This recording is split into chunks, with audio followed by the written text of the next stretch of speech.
un juez de Bahía Blanca porque liberó a presos acusados de delitos graves. Así que le damos la bienvenida a Pablo Garate. Pablo, estamos en la mesa David Alcalá y Mariano Fernández. Buenas noches, ¿cómo estás?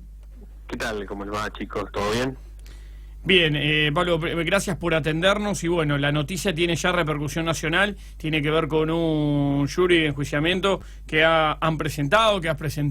Queremos profundizar sobre esto porque la verdad la situación de los presos y la liberación tiene mucha repercusión mediática, es un tema nacional claramente y me parece que ustedes han actuado rápidamente ante algo que cuando uno repasa lo hecho por el juez llama poderosamente la atención, genera indignación, así que nada, contanos vos en qué trabajaron y también desarrollame el caso por el cual ustedes tomaron esto y dijeron no, esto no puede pasar, vamos a hacer este pedido de informe. Bueno, en realidad nosotros empezamos a ver que había algunos jueces en la provincia de Buenos Aires, sabemos que en el país también, pero nuestro ámbito es la provincia de Buenos Aires, que empezaban a hacer algunas, diríamos, escarcelaciones masivas, sistemáticas y de casos graves. Empezamos a repartirnos un poco los departamentos judiciales de los que cada uno de nosotros representamos. A mí en este caso me tocó obviamente el departamento judicial de Bahía Blanca y bueno, empezamos a observar en cada uno de los casos a ver cómo estaban en cuanto al cumplimiento de lo que nosotros creemos que son algunas normativas legales que se deben necesariamente cumplir para tomar decisiones como de este tipo, que es otorgarle beneficios claramente a quienes están cumpliendo una pena. Y lo que nos encontramos en el caso del juez Brum de Bahía Blanca es que en este caso específico, que se trata de una persona detenida por abuso de una menor, digamos, había incumplido con por lo menos 3 grandes cosas y muy importantes y después algunas otras menores, todas para nosotros causales del inicio del juicio político. Por eso el día domingo, vía virtual, como lo establece la resolución 6 del 2020 de la Secretaría de Enjuiciamiento, iniciamos el jury. Esos incumplimientos para nosotros son, diríamos, la violación de la Ley Nacional de Víctimas, del artículo 5 de la Ley Nacional de Víctimas y de la Ley de Protección Integral de las Mujeres. Ambas leyes, si bien son nacionales, son de orden público, como lo establece su primera parte, y por ende son de cumplimiento efectivo. ¿Qué dice de esas leyes? Que ante la morigeración o ante la posibilidad de darle un beneficio a alguien que está condenado,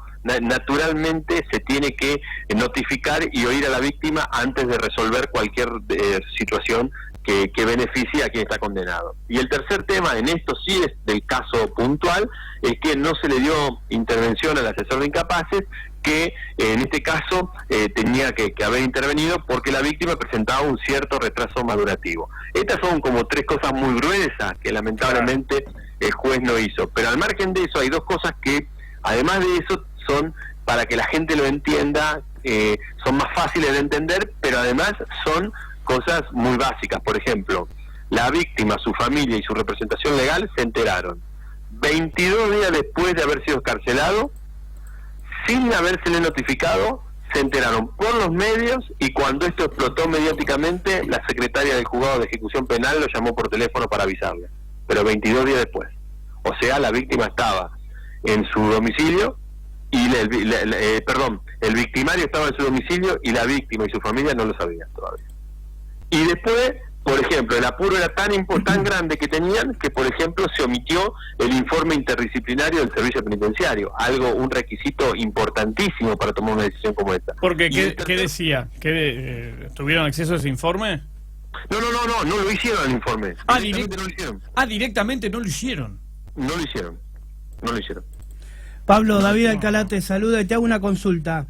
Respecto a las excarcelaciones del juez Brum de Bahía Blanca, estuve viendo que ya había varios casos de excarcelaciones por abuso sexual gravemente ultrajante, por abusos de un ex policía, todos estos casos puntuales que también fueron casos que le dio domiciliaria el doctor Brum. ¿Ustedes también los tuvieron en cuenta para la redacción de este jury o solamente se basaron en este caso puntual que nos estás contando? No, nosotros lo que se necesita, o por lo menos lo que nosotros entendemos que para hacer un juicio político como corresponde, necesitamos contactar a la familia de la víctima, en algunos casos a la víctima, pero en general a la familia de la víctima, a su representación legal, a que podamos conseguir toda la documentación que corresponda para ver los incumplimientos del juez. Entonces, lo que hicimos fue, como en este caso fue el que conseguimos rápidamente todos estos elementos, lo que hicimos fue iniciarlo con claro, pero poner el resto de todos los casos que vos mencionás y que son como 15, no sé, 16, no sé cuántos son, sí, los pusimos como prueba y estamos pidiendo que las víctimas de esos procesos, de esos casos, sean testigos en el jury. Con lo cual vamos a traer todo ese tema para que expliquen cómo se enteraron, si les notificaron. Por supuesto que al margen de esto, ya estoy en contacto con dos abogados que son parte de otros casos, diríamos que han defendido a la víctima en esos casos. Estamos tratando de trabajar para seguir construyendo casos y seguir pidiendo diríamos juicio político en función de otros incumplimientos de otras causas, con lo cual lo estamos haciendo, como también nos está pasando que lo estamos haciendo con el equipo jurídico de Sergio Massa en otras jurisdicciones. Por ejemplo, hoy se presentó contra una jueza del Tribunal Criminal número 6 de San Martín, lo presentó el diputado Donofrio. O sea, estamos trabajando en todos los lugares. Nosotros tenemos una premisa, nuestra premisa es muy simple: nosotros queremos proteger a los ciudadanos y cuidar a las víctimas, y para eso Sergio Massa ha sido el autor de la ley y quien propulsó la Ley Nacional de Víctimas, quien trabajó a partir de esa ley con el Observatorio de las Víctimas, con lo cual nosotros con estos objetivos lo que estamos haciendo es detectando jueces que han cometido irregularidades graves para nosotros, porque no han citado a las víctimas, porque en definitiva han postergado los derechos de la víctima frente a los derechos de quienes estaban cumpliendo una condena. En esto, ¿qué hacemos? Estamos defendiendo a todas las víctimas, fundamentalmente a las que no pueden defenderse, a las que no pueden hacer oír su voz, porque a nosotros con el juez Brum, ¿qué nos pasó? Cuando instalamos mediáticamente el tema, cuando se vio que se venía un jury, intentó volver para atrás con la medida. Sí. Bueno, nosotros lo que creemos que con eso lo que hizo fue tratar de cuidar su puesto de trabajo, su cargo de juez, nada más. Y si me apuraste, digo que casi que se autoincriminó, claro, es decir, casi que reconoció que había hecho mal, con lo cual con más razón nosotros decidimos avanzar fuertemente con el juicio político, fundamentalmente por lo que vos decías, David, por las otras víctimas que no sabían y que todavía no se habían dado cuenta de lo que le había pasado, porque este tema lo había explotado mediáticamente en cada uno de sus casos. Claro. O sea que, Pablo, justamente iba a hacer hincapié en eso que dijiste en el final.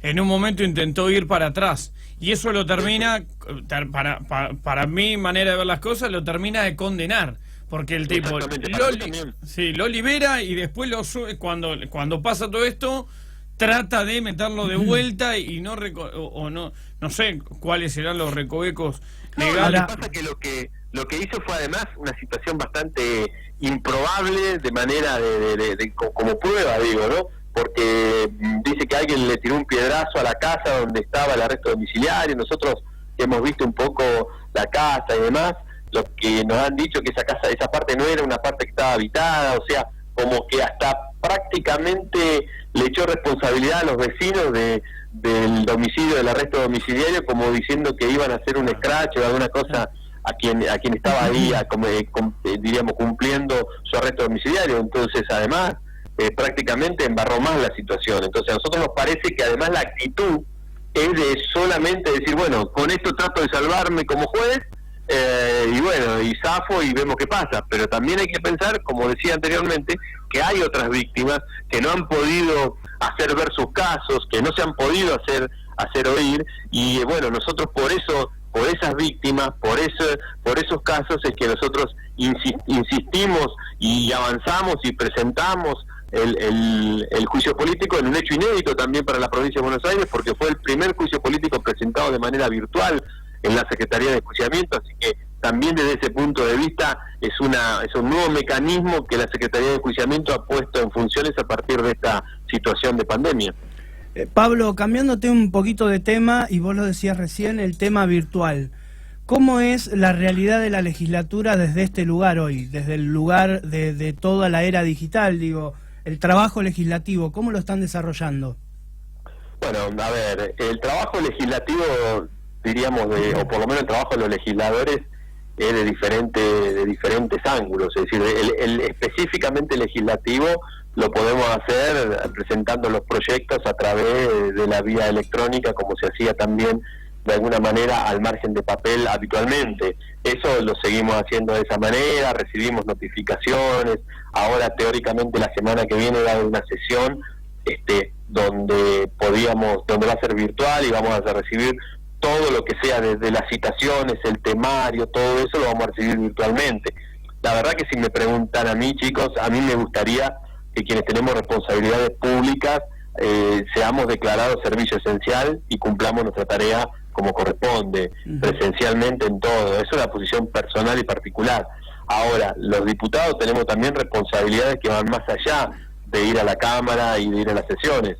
Yo siento mucho compromiso con mi sección, con mi región, es decir, lo que estamos haciendo del juicio político tiene que ver con una acción concreta en defensa de las víctimas, de la revictimización de las víctimas, pero también en mi distrito estamos ayudando a la gente que la está pasando mal, haciendo propuestas y proyectos a nivel de lo que tiene que ver con la situación económica de los comercios. Algunos compañeros concejales de la sección también han tomado algunos proyectos que hemos hecho nosotros para llevarlo a su distrito. O sea, en esta situación excepcional que estamos viviendo, nos parece que, diríamos, los que tenemos responsabilidades públicas y políticas tenemos que hacer todo lo que nos corresponde desde todo punto de vista. Yo participo del comité de crisis del distrito, o sea, la realidad es que no solo estoy esperando que haya una sesión para desempeñarme como legislador, y ya como dije antes, con mi punto de vista, que es que a mí me gustaría tener una sesión presencial, porque creo que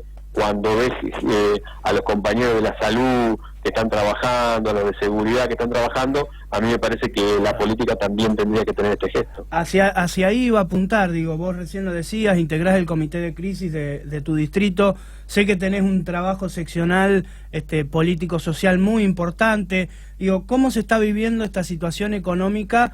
No solo en tu distrito, que este desarrollo, un distrito muy importante de la 6ª sección electoral, sino por ahí en los distritos más chicos del interior de la sección. Bueno, a ver, yo creo que hay como dos o tres cosas. Primero, como el tema agropecuario fue una actividad esencial, desde el principio, esa parte no se ha parado, esa parte productiva. Ahora, el resto de la actividad, gran parte de la actividad industrial no alimentaria y lo que tiene que ver con los comercios están pero muy afectados. Ahora, nosotros creemos que Alberto Fernández tomó todas las decisiones correctas, con valentía y con decisión, valga la redundancia, para cuidarnos en la salud. Uno sabía que cuando tomaba estas decisiones para cuidarnos en salud íbamos a tener consecuencias absolutamente inevitables. Pero hoy algunos dirigentes políticos de la oposición quieren hablar solo de economía, pero la verdad que están siendo poco reconocimiento al presidente, porque hoy podemos hablar de cómo flexibilizar la cuarentena, cómo hablar de economía, cómo empezar a hacer mover los sectores productivos y demás, porque garantizamos un piso mínimo de salud, de estar cuidados en salud. Porque si hoy éramos Brasil, Estados Unidos o algunos países de Europa, la verdad que nos estábamos preparando para más y más y más y más cuarentena, y no para empezar a salir como fue ahora primero una cuarentena administrada, ahora focalizada. Entonces, la verdad que para nosotros, como ha dicho el presidente los otros días, la salud y la economía no pueden ser uno contra otro. Claro. Garantizar la salud nos está permitiendo, si bien sabemos que hay consecuencias, nos está permitiendo de alguna manera empezar a hablar de las cuestiones económicas, lanzar planes nacionales y provinciales, y bueno, y después empezar a flexibilizar la cuarentena. Claro. Pablo, vos ves de acá a un mes una cuarentena flexibilizada, y me refiero a gente en la calle, con el distanciamiento, con el barbijo, con todas las medidas necesarias, pero vos empezás a sentir que vamos a volver de acá el mes que viene a la normalidad de aquellos tiempos donde podíamos abrazarnos, por ejemplo. No, yo creo que diríamos, a ver, primero que a mí me parece que en esto de la cuarentena focalizada está pasando que hay lugares donde en el interior de la provincia de Buenos Aires donde se ha flexibilizado bastante la actividad. En mi pueblo, en Tres Arroyos, hoy casi que se está ya abriendo los comercios de atención al público con barbijo y con todos los recaudos. Así que va porque, diríamos, teóricamente en estos lugares del interior de la provincia de Buenos Aires, no las ciudades grandes como Bahía Blanca, pero las medianas y las más chicas, como que el virus no corre comunitariamente, entonces todavía está esa situación, con lo cual hay que ir monitoreando bien, porque ante cualquier situación hay que volver para atrás, pero está pasando eso. Ahora, ¿cuándo vamos a volver a la naturalidad, a la normalidad de juntarnos, el abrazo, de todas esas cosas? Para mí va a llevar un tiempo, no solo un tiempo en cuanto al momento en que salgamos de la cuarentena, sino a vencer psicológicamente los temores sociales que vamos a tener a situaciones de volver a juntarnos. Mira, yo leí hace 15, 20 días, un mes, no me acuerdo, al alcalde de Milán, en Italia, que fue uno de la región de Lombardía, fue de los lugares donde más afectó el coronavirus, y se estaban planteando hasta en los estadios de fútbol, el estadio de Milán, que en este momento se me borró el nombre, pero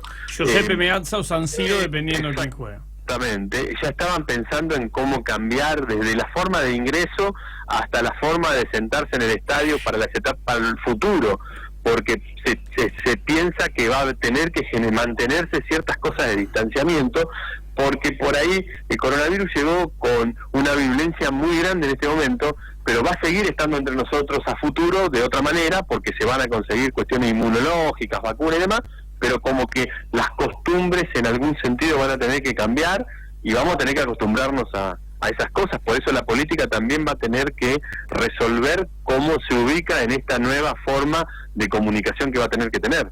Bien, te pregunto, y se lo hicimos a legisladores y a colegas tuyos de otros partidos también, ¿sentís que se pudo cerrar la grieta? ¿Sentís que trabajan en conjunto? ¿Cuál es tu opinión con respecto a la gente de Cambiemos y el aporte que ha hecho con el oficialismo? Yo siento que, diríamos, todo eso, a ver, dependió de la actitud, ya no es un problema de partidos políticos. O sea, para mí es una actitud individual que algunos la aceptaron, que había que hacer, que era entre todos, que había que ponerse de acuerdo y que había que trabajar juntos. A mí me pasó, cada vez que me convocaron al comité de crisis del gobierno municipal, que es vecinalista, yo participé con una actitud constructiva, tratando de no criticar, de llevar nuestras propuestas. Bueno, ahora lamentablemente hace bastante tiempo que no nos convocan y me parece a mí que es un error, porque me parece que en esto todos tenemos para aportar, pero también veo que en algunos casos se han utilizado momentos como este, porque en definitiva algunos no saben cómo pararse en el escenario político si no es a partir de la grieta. O sea, algunos solo lo justifica la acción política la grieta, han tenido que salir con las liberaciones o las excarcelaciones, para decirlo más precisamente, o con la cuestión de economía sí, economía no, salud sí, salud no. O sea, como que hay sectores que para poder sobrevivir políticamente necesitan de la grieta y algunos individualmente no lo han hecho. Otros sí han aceptado que podemos trabajar juntos. Ojalá prime esto de poder trabajar juntos. Yo hago una diferencia. Yo vi en los primeros días del gobierno de Alberto, de diciembre hasta que empezó el coronavirus, que ahora ya todo se desnaturalizó porque estamos ante una pandemia mundial, pero Alberto nos había dado cierta tranquilidad al sistema político, entendiendo que se podía hablar de consenso, de debate más sereno y demás. Bueno, lamentablemente para algunos el hecho del coronavirus los volvió otra vez en algún sentido virulentos, ¿no? En llevar la discusión a algunas cuestiones que lamentablemente yo miro las declaraciones de algunos y la verdad que me asombro. La irresponsabilidad en momentos como estos, ¿no? Claro, me das el pie para preguntarte, seguramente escuchaste el audio de Felicitas Becar Varela. ¿Se puede llegar a entender un audio como ese? Después pidió disculpas, ¿no? Pero si no se viralizaba, quizás no las pedía las disculpas y seguía creyendo en esto. ¿Se puede entender que una legisladora piense así o proponga una locura semejante? Yo, la verdad que es difícil, a ver, entender no se puede entender de ninguna manera, porque yo creo que el grado de irresponsabilidad es tan grande que, bueno, que uno entiende que lamentablemente no teníamos. A veces uno se escucha estas cosas y dice, ¿para qué estoy haciendo política? ¿Para qué participo si termino de quedar? Porque además la gente después habla de la política en general. Claro.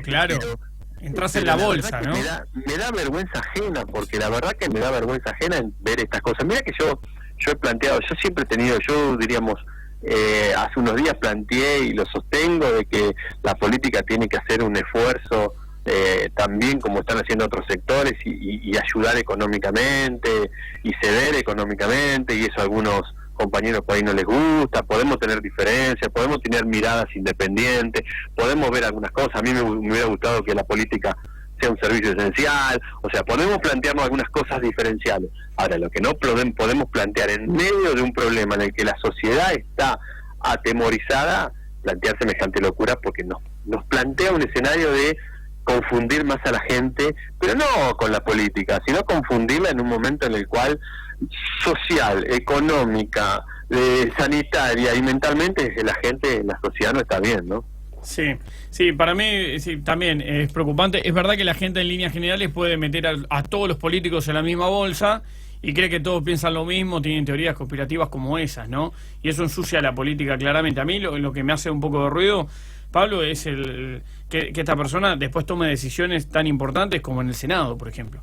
Me parece que es grave, ¿no? Sí, por eso digo que lo mejor que puede hacer la política ahora es ayudar, acompañar tanto a los que no somos ejecutivos, a los ejecutivos, a la sociedad, tender una mano al comerciante, al productor, a la persona que la está pasando mal porque en su barrio humilde no tiene ni siquiera condiciones sanitarias. Entonces la política tiene que tener servicio, tiene que estar pensando en esto en este momento.